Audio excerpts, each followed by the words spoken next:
am a Christian who is powerless over drugs, alcohol, and codependency. My name is Arlene, and today I choose recovery. And I hope you are all out there saying, "Hi, Arlene," so I can know I'm not alone. I'm giving my testimony with a camera in front of me instead of living human beings, and that is very, very strange, but it helps to know that you're all watching and that you're saying hello to me, because we are all together here in spirit, I know. And if this is the way that we're going to recover for a while, then so be it. Bring it on. We are not going to let our addictions win this round just because of a global health pandemic. It's not happening. It's not today. And if you're in agreement, at home, right where you are, just shout out, "Yeah."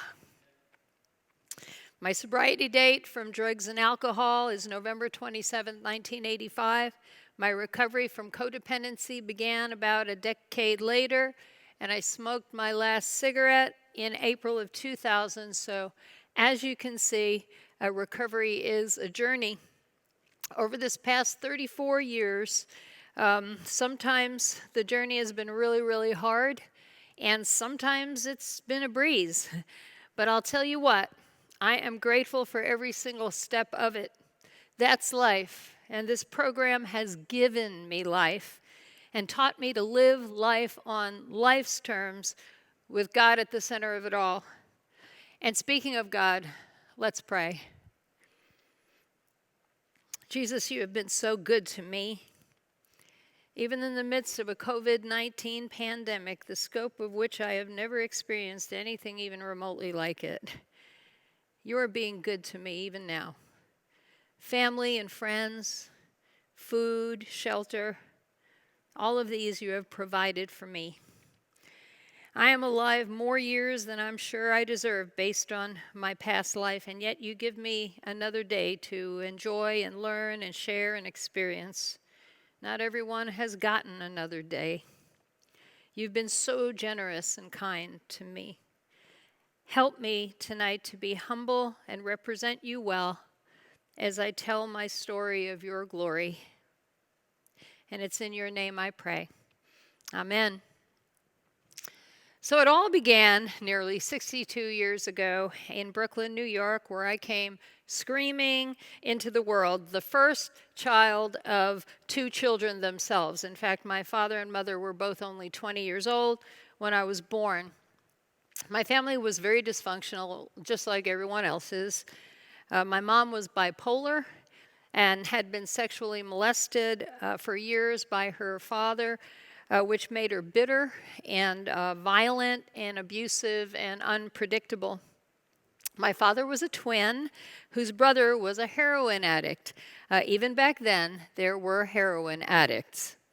And after my brother was born, just about exactly 1 year after my parents got divorced. My mother returned with us two kids in tow back to her father's house, even though she knew he was a child molester.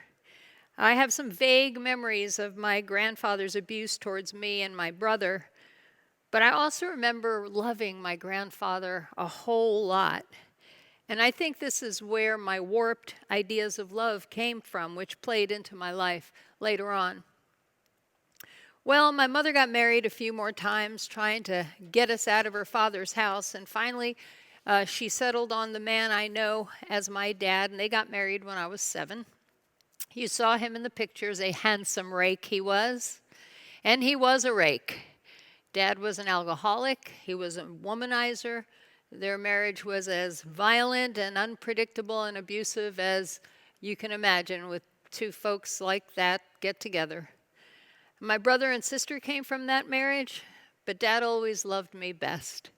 And I absolutely adored him because he was always kind and loving to me. And we had a common enemy, my mom. My family was basically a wounded bunch of uneducated people. In fact, I would be the only one of anyone in the history of my ancestry to ever even graduate high school, including my brothers and sisters. So this was the household that I grew up in, and I talk about it because it's where my codependency was planted and where it grew. between my grandfather's abuse and my father's alcoholism, the love I had for the both of them, my mother's many marriages, and the role I had of protecting my younger siblings from her, and a general hopelessness that there was nothing ever better to be had in the future. Eventually, I used enough drugs and alcohol to empty out a hospital, and they nearly killed me, but it was my codependency that I was really running from. It was the pain from my past and the false messages I learned. Love hurts. Don't trust anyone. Get a man no matter what. You aren't enough. It's up to you to fix everything. Stuff like this. This is the stuff that I used drugs and alcohol to mask, and there was more. And you know what? Drugs and alcohol did a great job. They did a great job of it until they didn't anymore, and they became the problem themselves. You know, there's a saying in Alcoholics Anonymous, where I got sober in AA, the man takes the drink takes the drink, and then the drink takes the man, and that's what happened to me. Drugs and alcohol were my friend until they weren't, and then it was too late. Anyway, I began to drink at age 12 because I never fit in anywhere. I wasn't popular in school. I didn't have many friends. And I didn't fit in because I didn't have the cool clothes everybody else had. And my family was a very closed and secretive system. And I was really smart, and I was a bookworm, and I loved art and writing and all things creative, and all this basically just made me a weirdo. So I stole Manischewitz wine out of my parents' closet, and I drank it. It tasted good, and it made me feel normal. And thus the story of my drinking began. The big book of AA puts what happened after that this way, when it says, gradually things got worse. Well, they got worse. By the time I was 17, I was drinking regularly. I was stealing drugs from my mom, partying with my new friends all the time. I was stealing money, buying other drugs, skipping school, and generally causing havoc. My mom finally kicked me out at age 17, and I went to stay with my boyfriend in his basement. And it wasn't a finished basement, not a nice basement. It was the kind of basement that had like concrete walls and floors and pipes coming out of the walls. It was a basement. All my other friends went to college, and I didn't. I was working at a factory making mini blinds. You ever wonder where mini blinds come from? Well, now you know. Someone has to make those things. That was me. And I spent my time drinking and drugging and playing handball in the park during the day, living in the basement at night, and generally going nowhere fast. So, a biker friend of mine told me that more money could be made, and I could have a whole new future if I just became an exotic dancer. And that sounded like a good idea. So that's exactly what I did. Again, I got to refer to AA. In AA, this is called keen alcoholic thinking, where you take all the facts of a situation and you come up with the most absurd decision you could possibly make from them. And that's exactly what I did. So for the next 10 years until I got sober, my story is basically about sex and drugs and rock and roll. I got married and divorced a few times, just like my mom did. I ran from the cops to different states a few times. I had a couple of kids along the way. I made friends with the bikers for protection. And I can tell you that I never really ever thought I had a problem with drugs and alcohol. Just like my dad never thought that he had a problem with alcohol either. I didn't have time to think about my life. I spent this entire period of time reacting to everything and everyone, just reacting, trying to duck and weave and survive, until I just couldn't do that anymore. By that time, I was 27 years old. I was living in Dallas, Texas, after many different tries at geographical cures for my life, and the husband du jour was gone, and my 2- and 3-year-old sons were gone, and it was just me. So one day, I woke up and I wrote a suicide note, and it said, "Goodbye." I didn't have a lot of words left by this time. And then I proceeded to try to kill myself with pills and liquor. But I guess I must have changed my mind at some point after ingesting all of that, because what they told me later on, because I don't remember it, but what they told me was that I started calling emergency numbers and taxi cabs and police stations and hospitals and hotlines, and all sorts of vehicles just showed up where I was living, arguing over who was going to take me away. Well, I ended up in a hospital. It wasn't a detox. There was no detox there at the time. And when I woke up, I was very depressed to be alive. And all I really wanted to do was get out of there and find something to stop feeling the way I was feeling. But what I ended up with instead was AA, because a guy from AA used to show up around the hospital ward to help anyone who happened to be there behind drugs and alcohol. And this one day, he showed up and he happened to find me. His name was Gary Raymer.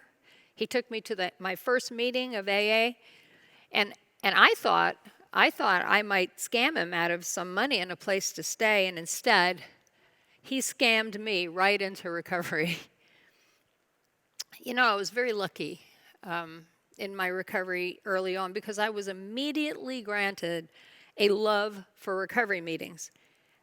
I didn't really understand them, and I didn't do any of what they suggested that I do, but I was just drawn to them. It was like there was this part of me that just knew that they were the answer to my dilemma of having an awful life. I can't even tell you how many meetings I went to in that first 3 years of my sobriety, but it was a lot.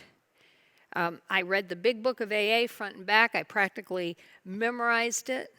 I read the 12-step and 12 traditions book of AA in the same way. Remember, I told you earlier I love to read, and I still do love to read. But I didn't take any of it seriously. I didn't do a thing in any of those books or any of the things that anybody in those meetings recommended that I do. And here's why I didn't. I had a good reason. It was because by the time the fog cleared in my brain, I had already been sober for a few months. And when I looked at the steps hanging on that AA wall in that AA meeting hall, they really didn't seem to apply to me at that point, because step 1 said, I admitted I was powerless over alcohol, and that just simply wasn't true, obviously, because I was already sober for a couple of months. I couldn't be powerless over alcohol. Then step 2 said I needed a power greater than me to save me, but if I didn't need saving, then I didn't need a power to do it.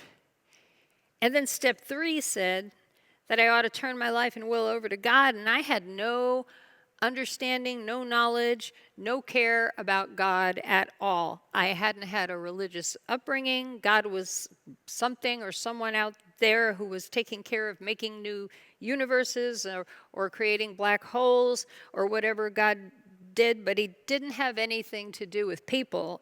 So I didn't need to turn my life over to him, and he probably didn't want it anyway. And then I went through the rest of the steps in about 15 minutes in my mind. And I was good. I was good to go. So I didn't need to get a sponsor either to tell me what to do. I had it all figured out. One thing I did love, though, is I did love doing service work. Service work, I loved it. My first experience of doing service work was when I was only a couple of months sober, and it turned me on to the recovery benefits of service that still remain in my life today. I was invited to go with a group of AAs that traveled for an hour to a boys' youth treatment center where these young men grew their own food, and they lived very rustic, basic lives. It was like a new concept in treatment centers for youth. And we, from AA, brought a meeting in to that treatment center once a week. And I soon realized that between the hour spent with others traveling there and then the hour-long meeting while I was actually there and the hour with others traveling home, It was several hours when I didn't think of myself at all. Didn't think of any of my problems, didn't think of me at all. All the talk was about the boys, not about us. So it's where I first came to love the idea of unselfish serving. You know, in Choose Recovery, we talk about 5 essentials. Jesus, sponsor, 12 steps, meetings, and service. But for that first 3 years of my recovery, I only did 2 of them, meetings and service. And I'm here to tell you that they kept me sober for those 3 years, but they did not keep me sane. Not at all. In fact, I was still mostly miserable. I was acting out in the very same ways I did when I was drinking and using drugs, particularly with my emotions. I had a therapist during this time, in fact, who wanted to commit me. She wanted to commit me several times during that 3 years. But even with being mostly out of my mind, those 3 years, I still managed to go back to school to become a paralegal, and I still was making better friends, and my life still got better. But I was only doing 2 of the 5 essentials, and a 2-legged stool is bound to fall eventually. And eventually, I did. One day, out of the blue, I found myself in a bar room with a bunch of drinks in front of me. And that's exactly how it happened, too. I somehow just ended up there. I just ended up there. I had been to a meeting that day. There was nothing particularly awful going on in my life other than the regular awful that usually went on in my life. I had no intention of drinking whatsoever any time during the day, never thought about it, but somehow I ended up in a bar. And it was just by luck that I didn't end up drinking that night. My next husband, du jour, dragged me out of that bar, kicking and screaming before I could drink. And the fight that ensued, and the police, and the violence, and the chaos, after all that was done, after the smoke cleared, I realized truly that I was powerless over drugs and alcohol, and my life was unmanageable. I realized that what the big book of Alcoholics Anonymous had said all this time was true, that there was going to come a time when I was going to be unable to stay away from a drink, and the only thing that could save me was going to be a power greater than myself. It was then that I hit bottom, and I became willing to do all the things I was never willing to do before, including getting a sponsor, which I immediately did, and working all the steps the way my sponsor told me to work them, and I didn't argue about how to work them, and I'm still working them today. And then I knew I had to get good with the God thing to survive. So I just decided to turn my life and my will over to whatever was out there. I had no knowledge of God, but I followed directions and I started praying to whatever made everything. And I got on with the rest of the program to the best of my ability. That was the beginning bit of willingness that I had to open the God door that has grown into the relationship with and the faith in Jesus Christ that I have today. So the span of time, from 3 years sober, when I finally saw the blinding truth of my alcoholism and my drug addiction, until now, that span has been 31 years of life and learning and changing and crying and laughing and praying and worrying and trusting God and throwing up my hands in frustration and lifting up my hands in praise. And there's lots of stuff to cover in the past 31 years of one day at a time recovery since that 3-year point where I finally surrendered. But I'm going to try to give you the Cliff Notes version because we can't stay here all day, right? The first thing I want to say is that if you're new here today, if you're watching new, and you're struggling because of these scary times, or whatever you're struggling with, I just want to tell you that recovery is worth it. It's worth it. It might feel hard or even impossible, but I can tell you that if you just keep coming back, and if you work the program to the best of your ability, it's going to work for you and you're going to get better. I promise.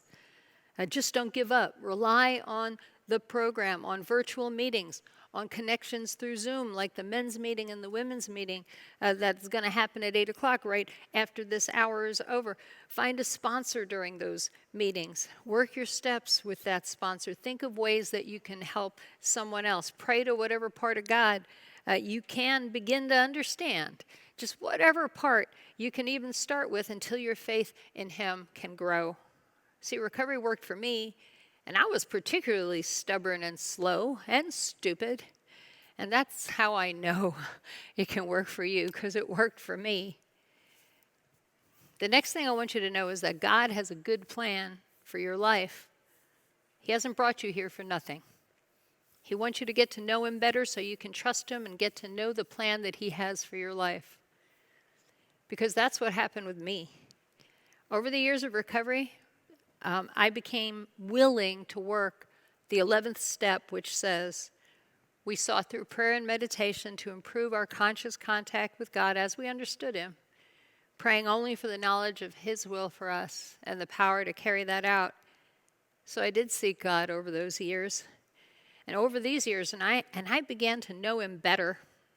I was led to a little church where I began to believe in Jesus and seek a relationship with Him. Now, make no mistake when I say this. You can't even begin to overhear this.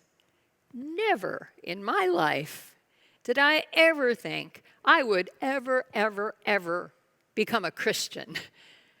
No way.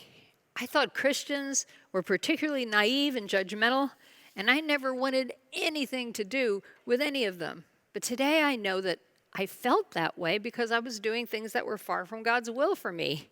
And I didn't want anyone telling me anything about it. But there came a time when I became willing to hear about Jesus. And I gave my life to Him when I was about 8 years sober. And that was yet another layer of my recovery coming alive when I turned to the Bible to discover what God's will might be for me, rather than just trying to figure it out by my own ideas and interpretations. I realized that any God I could create for myself might be good enough to get me sober, but wouldn't be good enough to grow me deep in my sobriety. You know, those kids that were 2 and 3 years old when I got sober are now 35 and 36.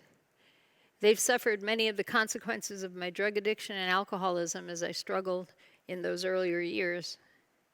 And I also have a daughter who's 22 years old, my recovery baby, who has never had to see her mother as anything other than a growing and joyful follower of Christ in the program of recovery. She gives me great joy, as do my sons. I love my children.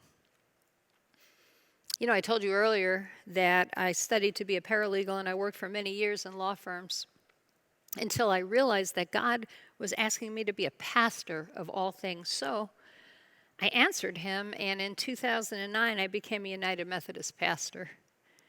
This still surprises me because it's just impossible. You just have to trust me. It's just impossible. But with God, all things are possible. And this is what I'm trying to tell you. With God, all things are possible. And me, I just accept this as a gift, and I shake my head at God's delightful sense of humor. You know, the 12th step of this program says, having had a spiritual awakening as the result of these steps, we tried to carry this message to others and to practice these principles in all our affairs. You know, today I still love to do service work, and that's why before COVID-19 happened, a bunch of us would go into the jail to share this message of hope that recovery works. And when this passes by, when this too shall pass, I believe that we will go in again. I have a sponsor who I talk to frequently with all kinds of questions, and I'm going to always have questions, I know, so I'm going to always need a sponsor. I also sponsor other people, which is another way that I work my 12th step. The Choose Recovery program is a part of my recovery now. It helps me to combine my love of traditional 12-step recovery programs with my love of Jesus as my higher power. It's awesome.